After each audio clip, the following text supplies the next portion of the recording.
Vidéo, c'est toujours pour autour des Congolais, des Congolaises, de ceux qui se marient avec un Congolais, Congolaise, et des Congolais, Congolais qui ont besoin de délivrance. Et là, plus particulièrement, ça va être un sujet très, très important. Donc, on va regarder en fait pour le Congo-Brazzaville les cas de chaque désastre humain et à partir de là, essayer de voir les implications spirituelles et ce qu'on peut apprendre dans le contexte. Donc, on va regarder le premier documenté vraiment, puisqu'on regarde les esprits de mort à délivrer. Donc, on va regarder la mort de André Grenard Matsoa Mangoma, qui était en fait à l'époque considéré comme un premier futur président du Congo, c'est-à-dire du Moyen Congo. Sa date de mort était le 13 janvier 1942 et il faut savoir que lui, il était né le 17 janvier 1899. Donc, il est mort quasiment autour de son anniversaire, juste avant son anniversaire, ce qui n'est pas anodin dans le monde spirituel, dans le monde des nécromanciens.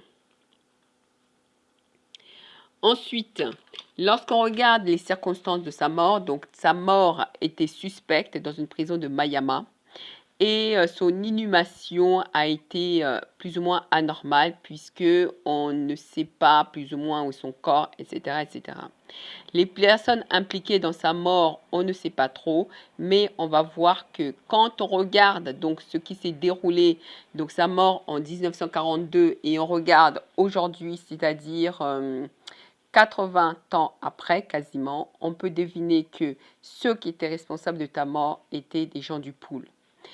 Donc, on va analyser. Donc, lorsqu'on regarde le 23 novembre 1943, donc arrivée de Denis Sassou au Congo-Brazzaville, lorsqu'on regarde le 13 août 1963, les Trois Glorieux, c'est-à-dire la chute du premier président, et dans cette chute-là, Denis Sassou chasse symboliquement Youlou en ouvrant la porte. C'est-à-dire que la chute de Youlou en 1963 était un plan qui était mis en place avec Denis Sassou comme à l'œuvre dedans, puisque c'est lui qui ouvre la porte alors qu'il a quasiment 25 ans. Il ouvre la porte du président quand il doit sortir. Donc, dans chaque pays où Matsoa a voyagé, il faut se poser la question qui étaient ses femmes, qui étaient ses enfants, qui étaient ses amis.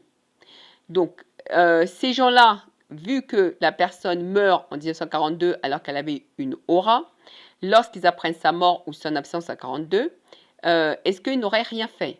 Est-ce que normalement, ils n'auraient pas peut-être envoyé à le chercher? Et s'ils ne pouvaient pas trouver quelqu'un pour le chercher, ils ont envoyé quelqu'un de l'étranger pour venir le chercher. Ses parents du pool, qu'est-ce qu'ils ont fait pour ses femmes, ses enfants, ses amis, si ses parents sont du pool? Puisque lui-même va révéler plus tard que ses parents ne sont pas du pool, que ses parents sont sénégalais et travaillaient dans la région. Donc, quand on regarde l'événement de Matsoa, on voit déjà les esprits à délivrer. Donc, il y a l'esprit de mort précoce, les esprits de meurtre, les esprits d'assassinat, les esprits de violence, les esprits d'impunité, les esprits des rites nocturnes, les esprits de non-respect aux morts, aux cadavres, les esprits de mauvaise inhumation, c'est-à-dire que les enterrements ne se font pas proprement. Les esprits de vengeance, évidemment, l'esprit du sang qui crie vengeance. Donc, on va analyser, donc, maintenant qu'on comprend que le Congo-Brazzaville, ce qui se passe là-bas est hautement spirituel et que c'est vraiment beaucoup d'esprits, beaucoup de différents types de mysticisme, on va maintenant regarder un peu plus puisque des choses se passent la nuit. Donc, si les choses se passent la nuit, très clairement, hein, les positions de la Lune sont très importantes. Hein. Donc, le sang qui crie, on va regarder les bases temporelles pour voir un peu au niveau du temps qu'est-ce que ça donne. Lorsqu'on regarde le 13 janvier 1942, qui est la date de la mort de Matsoa, on voit que déjà c'est un chiffre 13 et on voit que la Lune est en fait dans son deuxième cadran et en fait on arrive quasiment bientôt à une nouvelle lune, c'est-à-dire la lune va être totalement noire. Et totalement noire, c'est-à-dire en gros, on peut deviner qu'en fait il y a un rituel satanique qui a lieu autour de la mort de Matsoa. Lorsqu'on regarde le 23 novembre 1943, quand Denis Sassou arrive, parce qu'il faut se poser la question, parce que certains disent que oui, sa date de naissance, en fait, c'est sa date d'arrivée au Congo, et c'est cette date qu'on a donnée. Donc, on regarde, on voit aussi que le 23 novembre 1943, en temps lunaire, correspond aussi à une position de la Lune qui est dans le second cadran de la Lune. Puis, lorsqu'on regarde 20 ans plus tard, c'est-à-dire au moment où Denis Sassou en fait ouvre la porte pour Youlou, et en fait il y a ce qu'on appelle les Trois Glorieuses, la nuit du 13 au 14, où il y a eu un rituel satanique fait dans un cimetière. Enfin, il y a eu une décision de ouster Youlou, et ça a été fait dans un cimetière. On regarde là aussi, étonnamment, les positions de la pleine lune durant ce temps-là. On voit que tout ça, c'était dans le second cadran. Donc, quand on regarde entre la mort de Matsuai et l'arrivée de Sassou, on voit un an. Et puis, lorsqu'on regarde entre l'arrivée de Sassou et la première victoire, entre guillemets, du camp Sassou, c'est 20 ans. Et là, donc, on va faire une analyse des chiffres. On voit 13, c'est 10 plus 3. 23 novembre, la date, on voit que c'est 20 plus 3. On remarque aussi que 1943, c'est 40 plus 3. On remarque encore que là, quand on parle des 13 glorieuses, le 13, c'est 10 plus 3. Quand on parle de 1963, c'est 60 plus 3. Et on peut voir encore, par rapport aux 20 ans, c'est 40 plus 3. Donc, on voit que le chiffre 3 domine et qu'apparemment, il va y avoir quelque chose tous les 20 ans. Donc, là, la question qui se pose, après un meurtre, c'est-à-dire le sang qui crie, les gens peuvent célébrer les 20 ans, puisque les 20 ans vont témoigner une récompense. Ou alors, parce que certains disent qu'il y a une liturgie de l'agonie, c'est-à-dire des pratiques qui ont eu lieu au Congo durant les décès, durant les meurtres, qui avoisinent des choses qui se passent la nuit. Donc, ça veut dire que quelque chose qui est toujours lié aux morts, aux cadavres, au sang. Donc ici, on voit qu'il y a quelque chose de tous les 20 ans, c'est-à-dire une fois qu'il y a un meurtre, 20 ans après, il va y avoir quelque chose, comme une récompense. Il faut regarder les esprits de mort à délivrer, donc il faut chercher toute date de meurtre, de mort atroce. Et avec, par exemple, autour de l'inhumation, il y avait des bizarreries, des choses bizarres. Et après, ce que vous avez remarqué, c'est 20 ans après, s'il n'y a pas de délivrance, certains peuvent quelque part dire qu'ils ont été récompensés. Donc, ici, il y a quelque chose. On va maintenant regarder le sang qui crie. On va regarder les lieux.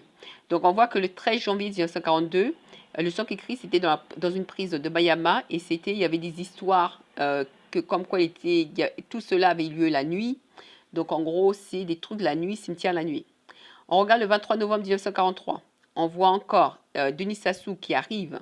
Et avec maintenant ce que les gens disent. Donc apparemment, il avait peut-être des liens avec les esprits de cimetière. Donc cimetière de nuit. Et là, on regarde le 13 août 1963. Donc il y a en quelque sorte une séquestration, un emprisonnement symbolique, les Trois Glorieuses, donc du président Youlou. Et juste la nuit du 13 au 14, il y a en fait quelque chose qui se passe à un cimetière la nuit. Donc on revoit que le thème de la prison, de la séquestration, privation de liberté, cimetière revient spirituellement. Donc les esprits de mort à délivrer, donc ils vont délivrer tout ce qui est autour des esprits de prison, tout ce qui est autour des esprits liés au lieu de séquestration, tout ce qui est aux esprits liés au lieu de détention, tout ce qui est autour des cimetières, hein, les esprits qui sont autour des cimetières. Donc même par exemple, s'il faut faire les délivrances, ça veut dire qu'autour des cimetières, la nuit, il faut que les gens en fait aillent protéger autour des cimetières et même faire des délivrances autour des cimetières. Donc les délivrances de tous les esprits de séquestration, les esprits d'emprisonnement, les esprits de cimetière. Donc on peut poser des hypothèses. Les morts au Congo-Brazzaville seront-ils toujours plus ou moins, ou quand on va analyser, liés à tout ce qui est président ou politique? Et donc, est-ce que ces morts, lorsque ces morts auront lieu, est-ce que ces morts donneront en quelque sorte un droit spirituel? Là, quand on regarde les esprits de vengeance à délivrer, on voit que Matsua, on peut dire, Matsua, ça va être la vengeance contre le pool. Parce que la question qui se pose, c'est Matsua, on dit qu'il vient du pool, et pourquoi est-ce que le pool, à chaque fois, reçoit des coups, des meurtres, etc. Plus tard, on va découvrir que Matsua lui-même, de sa propre bouche, dit que lui, il était sénégalais. Donc, il était sénégalais, ses parents, son père était sénégalais, sa mère était sénégalaise, son père travaillait dans les trains, hein, la fabrication des trains, et donc lui, très clairement, il est arrivé au pool, fils de sénégalais, et sans doute que les gens du pool l'ont plus ou moins fait du mal, et donc le mal, la mort de Matsua a déclenché la vengeance contre les gens du pool. Donc, quand on regarde la mort de Matsua, la mort a lieu dans la Lune, qui est le deuxième quartier. Quand on regarde le massacre du cardinal, qui est né au Pool, hein, en 1977, on regarde la massacre qui a lieu au Pool, là encore, 20 ans après. On regarde le massacre Lian Toumi qui a lieu au Pool en 2017, 20 ans après. Donc là, comme on voit, tous les 20 ans, ce qu'on a vu quand on a fait l'analyse temporelle. D'autre part, lorsqu'on regarde au niveau des positions de la Lune pour voir l'analyse, ce qui se passe la nuit, puisque tout ça, quand on a fait la première analyse, on a remarqué qu'il y avait des choses liées au cimetière, au monde de la nuit. On remarque donc la mort de Matsua a lieu, une mort de la pleine lune dans le second quartier. Le massacre du cardinal à Bienda a lieu, la date quand on regarde, on voit la lune est dans le deuxième quartier. Le massacre dans le pool, quand elle commence, on voit que quand on regarde la lune, elle est aussi dans le deuxième quartier. Quand on regarde maintenant le massacre, le début du massacre Lian Toumi, comme par hasard aussi, on remarque que la lune est dans le deuxième quartier. Donc, on continue. Donc là, du coup, c'est pour ça que le pool, pourquoi la délivrance? Très clairement, il y a des personnes du pool qui étaient liées à la mort de Matsua. Il ne faut pas se leurrer, il y avait des personnes du pool qui étaient liées à la mort de Matsua. Donc, on vous demande, vous, les gens du pool, quand est-ce que vous allez passer à la délivrance? On parle de vraie délivrance. Si vous ne voulez pas passer à la délivrance, combien de morts de plus faudra-t-il pour que vous avouez, que vous repentiez et que vous fassiez une vraie délivrance autour de la mort de ce monsieur Matsua? Non seulement cela, on va demander pourquoi la délivrance même dans le sud, puisqu'il y a eu un incendie en 1959. Comme vous regardez bien, en 1959, un abbé qui est président, Yulu, contre les Matsunistes. Alors, qu'est-ce qui se passe? On lit l'article. Le 30 juillet 1959, deux auteurs originaires du Pool, Emmanuel Kemi et Vincent Loumouamou, parlent de massacres dans tout le Pool contre les Matsuanistes. On obligea la mère à aller avec le fils, c'est-à-dire on force l'inceste de la mère sur le fils, le père avec la fille, l'inceste du père sur l'enfant, les frères avec les sœurs, l'inceste frères et sœurs. On brûla tous leurs biens et il y eut des morts, voir leur ouvrage. En représailles, les Matsuanistes, Auguste Mumbassa, se livre à une folie meurtrière, tue 8 personnes et en blesse 43 autres à Bakongo le 1er août 1959. Il est condamné à mort le 13 novembre devant un jury populaire composé de Congolais. Donc là, on voit que c'est un jury, c'est-à-dire c'est tous les Congolais qui sont là pour le condamner à mort, c'est-à-dire les gens du Sud qui sont là pour le condamner à mort. Donc vous voyez que ici, quand on regarde en 1959, pourquoi on dit le Sud, pourquoi la délivrance? C'est un abbé, hein, un religieux qui est du Pool, gens autour, personne n'a défendu, personne n'a aidé ces personnes-là. Non seulement ça, quand une personne, entre guillemets, va à une folie meurtrière par vengeance, qu'est-ce qu'on fait? Un jury populaire, c'est-à-dire la population, le condamne à mort. Donc, vous voyez qu'il y a vraiment besoin de délivrance. On continue. Très clairement, certaines personnes du Sud pourraient être liées à la mort des Matsuanistes. Et il faut rappeler, quand on lit l'histoire de ces gens des Matsuanistes, il y en a beaucoup qui ont quitté le Pool pour aller se réfugier au nord. Il y en a certains qui ont quitté le Pool pour se réfugier à Sibiti. Et il y en a d'autres qui sont allés se réfugier à Ewo, qui sont réfugiés à différentes villes du nord, autour, voilà.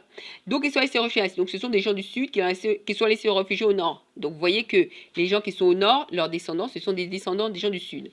Donc c'est pour ça qu'on vous demande, quand est-ce que vous allez faire une vraie délivrance? Combien de morts faut-il de plus pour que vous avouez ce que vous avez fait, pour que vous vous repentiez? Et quand vous regardez ces histoires-là, vous voyez très bien Quand on dit 40 ans de dictature, c'est pas rien. C'est ça, c'est des malédictions générationnelles. Effectivement, si vous tuez quelqu'un, vous tuez une population, vous forcez des mères à coucher avec leur propre fils sur une population, que c'est lié en 59 et que après il y ait des années, 40 années de souffrance, un dictateur qui vient là pour faire dur, c'est pas étonnant. Il faut pas s'étonner. Donc il faut passer à la délivrance. D'autre part, vous parlez des étrangers. Matsoua dit de lui-même que lui, son père était sénégalais, sa mère sénégalaise. C'est sa propre déclaration de sa propre bouche. Mais, donc, ça veut dire que les gens du pool l'ont pas défendu. Donc, vous pouvez imaginer que les étrangers, que vous parlez des Ouest-Africains qui sont là-bas en train de vous faire la misère, vous pouvez imaginer que des Ouest-Africains soient là pour finir la vengeance. Donc, vous avez besoin de délivrance. Là, il faut pas chercher midi à 14 h.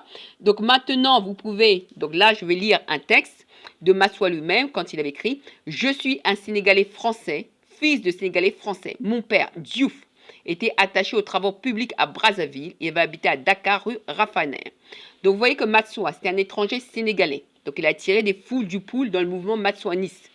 Matsoua, lorsqu'il meurt, il est sénégalais, c'est-à-dire que même à l'époque, il y avait les musulmans. Il va avoir la vengeance des musulmans et des Ouest-Africains. Donc oui, effectivement, quand vous parlez que oui, peut-être Sassou vient du Bénin ou etc., et les autres aussi du Togo, effectivement, ce sont tous des Ouest-Africains. Sénégalais musulmans. En plus, il avait certainement des enfants, hein, parce que en tant que musulmans, ils font tout pour pousser les gosses. Quand il est mort, il y a des orphelins. Donc là, il va y avoir la vengeance des orphelins qui vont venir aussi. Donc ce n'est pas étonnant quand on vous parle des orphelins, l'esprit de l'orphelin sur le Congo. Donc maintenant, ensuite, après, plus tard, vous voyez que le pool combat le mouvement de Matsoua. On ne sait pas pourquoi, quoi que ce soit, où il y a des gens qui sont tués, pillés, des maisons brûlées, on force l'inceste dans les familles et des gens du pool vont se réfugier dans le nord. Donc, ça veut dire que les gens du Nord, il y a des gens du Nord qui actuellement sont des descendants du pool, leurs enfants directs. Donc là,